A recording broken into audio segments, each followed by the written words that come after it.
আসসালামু আলাইকুম।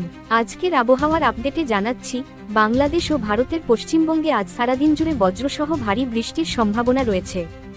বাংলাদেশের চট্টগ্রাম, সিলেট, ময়মনসিংহ ও রংপুর বিভাগে আজ সকালের দিকেই বৃষ্টিপাত শুরু হতে পারে এবং বিকেলের দিকে কিছু কিছু জায়গায় ঝড়ো হাওয়া বইতে পারে ঘন্টায় ৪৫ থেকে ৬০ কিলোমিটার বেগে।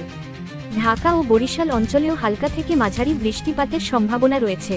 পাহাড়ি এলাকায় ভূমিধসের আশঙ্কা থাকায় বিশেষ সতর্ক জারি করা হয়েছে। অন্যদিকে পশ্চিমবঙ্গে আজ উত্তর ও দক্ষিণ ২৪ পরগনা, হাওড়া, হুগলি এবং দার্জিলিং সহ বেশ কয়েকটি জেলায় ভারী বৃষ্টির পূর্বাভাস রয়েছে। কলকাতায় দুপুরের পর মেঘলা আকাশ ও বজ্রসহ বৃষ্টি হতে পারে। তাপমাত্রা বাংলাদেশের অধিকাংশ অঞ্চলে দিনের বেলা থাকবে ২৯ থেকে ৩৩ ডিগ্রির মধ্যে এবং রাতে নামবে ২৫ ডিগ্রির আশপাশে। পশ্চিমবঙ্গেও আজকের দিনের গড় তাপমাত্রা ২৮ থেকে ৩২ ডিগ্রি সেলসিয়াসের মধ্যে থাকবে। সতর্ক রইল, নদী বা খোলা জায়গায় চলাচলে সাবধান থাকুন। আজকের বৃষ্টিপাত আপনার এলাকায় কেমন হয়েছে নিচে কমেন্ট করে জানাতে ভুলবেন না।